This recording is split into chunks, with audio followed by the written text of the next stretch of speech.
Buenas, Senator Barnett. So has Department of Education provided you with an assessment of the repairs needed? And if you've reviewed them, are they sufficiently prioritized? So I haven't got a black and white assessment, but I have been in close communication with the acting superintendent, Judy Wampat. But I think more importantly, I've been in close communication with personnel at the school level.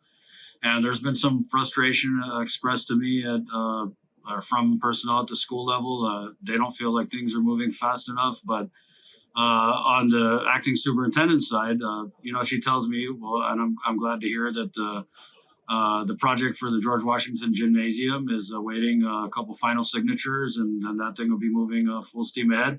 I know that they've also got other big projects that are going to entail work to be conducted district-wide, like the air cons, and then they're also going to be replacing all of the doors across the district. And so I'm satisfied that those bigger projects are moving forward.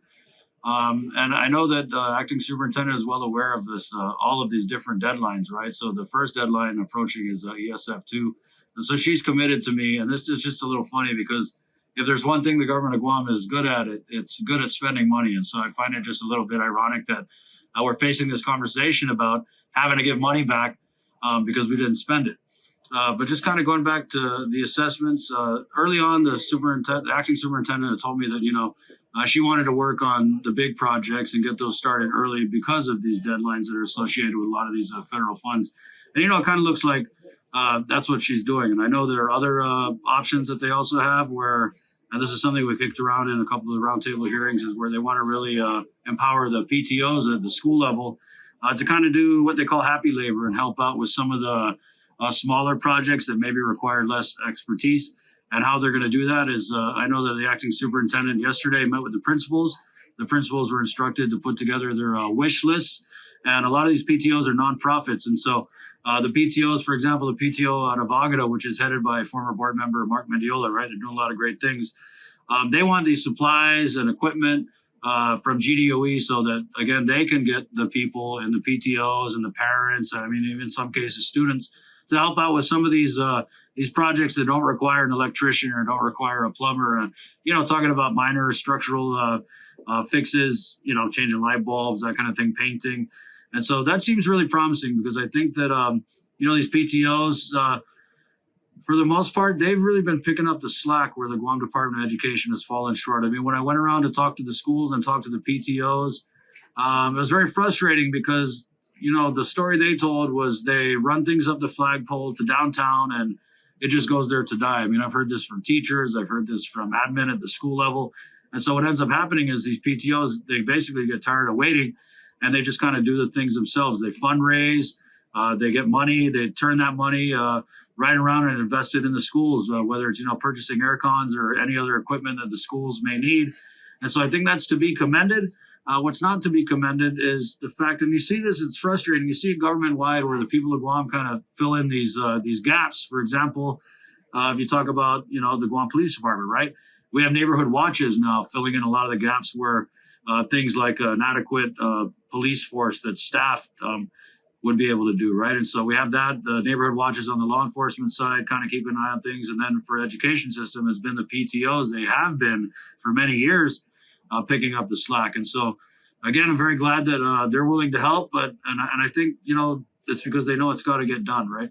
And so I guess I would say I'm cautiously optimistic about the assessments that I got from the acting superintendent, Judy Wampat.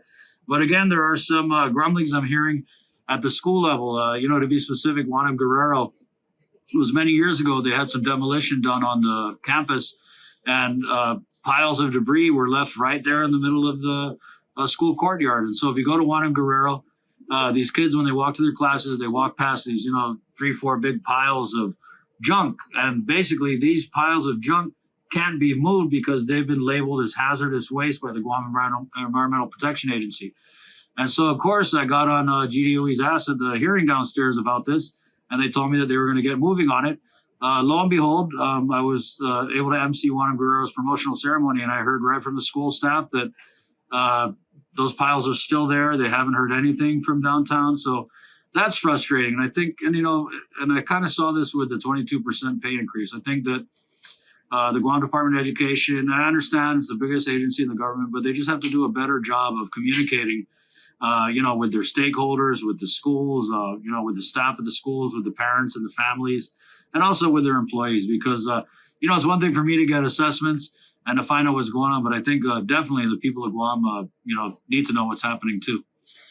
Have you had that sort of heart-to-heart with the acting superintendent about the reality of their procurement capacity and what it is that we may be losing in federal pandemic funds because of that lack of capacity? Yeah, Troy. I mean, and I got to commend you guys at Kandit News because you have been on this issue way early, before I even knew it was an issue. You guys have been reporting on this, correct me if I'm wrong, for several months. All right. And I think it's now finally coming to a head as we had addressed the looming deadline of the ARP funds, which is next year, but even more looming, as you all know, it's the ESF2 funds. And so when you told me you wanted to sit down with me and ask me some questions, I called up the acting superintendent and I asked her some questions. And she says that, they are prioritizing the spending of this money. And they're starting with prioritizing the money that expires first, and that's ESF2. But, that being said, it's the same old song and dance. And I hear this agency to agency here at the legislature, people complaining about procurement.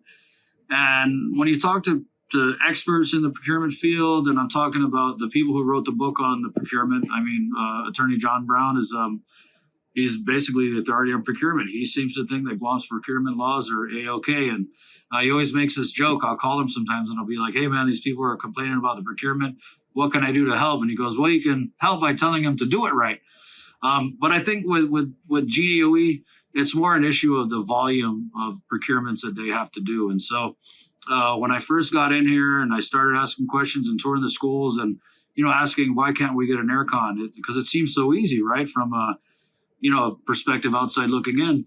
But then you start hearing things like, oh, GDOE only has one person in the procurement office, or, they lost their assistant AG who used to help out with some of these procurements. So I get it that you have an agency, a district that is huge. It's a huge district and there's so many projects, right? And there's a bottleneck at GDOE because they have never had enough procurement people. They haven't had people who are able to write the scopes of work. I think they've had one person to write a scope of work, and then they're training up another guy. And so while we have this mammoth task of bringing the school system into compliance with Public Law 37-4, obviously that takes a lot of procurement, right? And so it's frustrating because that's been the issue, is GDOE just has not had the personnel to be able to conduct procurements that are timely or, of course, obviously even expedited. Could they get more creative? I think that there's some of these things that they could use our existing emergency procurement capabilities on. Yeah, they haven't had enough personnel, but again, I spoke with the acting superintendent this morning, and she told me that they've got someone assigned from the AG's office, and this guy used to work with GDOE, Attorney Anishihara. She also said that she's looking at enlisting the help of some buyers and other procurement type specialists from across the government of Guam to assist GDOE with pumping out a lot of these projects, because you're absolutely right. I mean, we have to send out these huge procurements, and at times these take several months, and we've got all this money expiring in September. I was a little disturbed, when I read the interview with the superintendent, and she said she's not sure how much money we're going to lose, but I think we just have to start preparing for the fact that we are going to lose some money. And it's a shame, you know what I mean? Because, we've always known when this money was going to expire, and just for whatever reason, we weren't able to move quick enough to spend it. And I got to again go back to the irony of, it's the one thing that we're good at is spending money. And so how do we empower GDOE to be able to spend these federal funds quickly? I just got to say we got to be careful when we do that, because these are federal funds, right? And as you all know, they come with a lot of strings attached, and once you start getting willy-nilly with that, I think that's where you get into trouble. And GDOE is just now starting to crawl out of this third-party receivership. So yeah, I mean, it's disappointing because we need every single dollar we can get for education, whether it's federal or local, and that's also disheartening to know, again, that this is a once-in-a-lifetime blessing that we could squander by not being able to spend everything that we have in the coffers. So we're moving quickly to that first deadline, September 30, 2023. Are you considering an oversight hearing of the parties, not just DOE, but also NEDA, the Attorney General's office, the Governor's office, get everyone in a room and get to the bottom of what is it that what is the reality? Right, and that's a great idea, Troy. And again, I know that since you started reporting on this issue, that's been something that you've asked me, and that's something also that you have called for. And I think we're almost at that juncture. You know, the acting superintendent, she's leaving at the end of June. And so it's been a struggle to kind of schedule hearings here at the legislature, knowing that, you know, she's trying to get the ball rolling on the public law that we're able to get passed here. But you're right, these questions deserve answers, and I'm really considering that option. I think that, you know, we've got to set a day to make sure that we can get all those people. And I think that a good time to do this would to be when the acting superintendent's term runs out near the end of June. So we get her in here for like an exit report, and then we ask her the status of all those federal funds. Because yeah, I'm encouraged that she knows the reality of what we're facing here, and I'm encouraged that a lot of the big projects that we're going to do are going to take up, you know, huge amounts of these federal funds.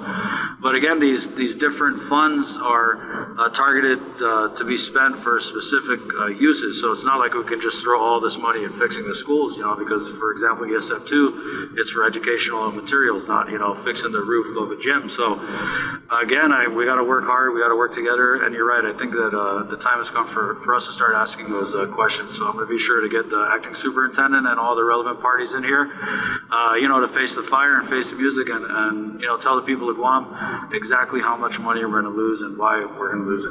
Finally, has she asked you for, or are there, in your mind or the mind of your colleagues, any legislative solutions that are involved? Right, and so I spoke with Senator Sabina Parrish. She's the procurement princess of the 37th Guam legislature, and I asked her because we've already addressed the protests. So we passed a bill that became a public law, and what it does is it expedites any of the procurement protests relative to expenditures made with the federal funds. And that law, ironically, or not ironically, it was kind of modeled after something that the acting superintendent did with the ARA funds back in 2011, right? And so we've handled the protest part, but it appears that most of the delays are happening on the front end. And so, you know, there's not really a lot you can do with the front end of things unless you're just going to do everything with emergency procurement. But I'm not really comfortable doing that because I think our government has shown that they'll take advantage of an emergency situation. At least we have golf carts. Yeah, you're right. So yeah, I want to be careful that you know, giving them any type of superpowers, right? Because the potential for abuse is definitely there. So you know, what can we do? I think the acting superintendent's on the right track. You know, we've got a lot of people in the government of Guam who have less of a hard time spending that money and getting that help, especially from the administration. You know, it was a few months ago that I saw a headline with Lieutenant Governor Josh Tenorio, and he said that they were going to use a whole of government of Guam approach to fix the schools. But, you know, unfortunately, a couple weeks after that, the governor came out in her State of the Island address and said, oh no, education's, that's the legislature's problem. And so we haven't seen that whole of government approach that they advertised yet, but, you know, I'm encouraged that, you know, by the acting superintendent able to kind of pick a procurement person from here and get someone from the AG and put this like A-team procurement together. It's encouraging, and I think that we got to give it just a little bit of time, because you know, the acting superintendent Lana, she told me she's been down here to the legislature 8 times this year, so it makes it hard for her to do her job. So I think if we just kind of bundle a lot of these questions that I have and we get her to report on it as like kind of an exit report, and we get the answers we need, I think it's really going to arm us for when the new superintendent comes in. And I hope he knows that, you know, he's not coming into a walk in the park. He's going to have to really hit the ground running, because we got to move fast to come into compliance with that public law. Will you welcome any solutions from the public that the public might have to offer? Always. Is there an email address? Yeah, malfunction@guamlegislature.org. My number is 671-969-3586. That's the number to the office. I always give out my cell number. It's 671-688-3865. I am a WhatsApper. WhatsApp me. A lot of times I'm in meetings and stuff, so I can't pick up the phone if you ring it. So shoot me a message, man. I mean, Troy, one thing I learned is that nobody has all the good ideas, and you're never going to find out what the good ideas are unless you first talk to people, but more importantly, listen to what they have to say. So I welcome any solutions. You know, I feel like I'm I'm doing what I'm doing in here, but I just started doing this, so I'm always looking for, you know, anybody who's got experience with these kind of things, or also a different perspective, right? Because if you look at the same thing all day, every day, it's easy to get tunnel vision. And I think, you know, part of why I got elected was people wanted new, fresh ideas, and, you know, I want new, fresh ideas, you know, whether it's from you or anyone in the public. So, yeah, please reach out to me.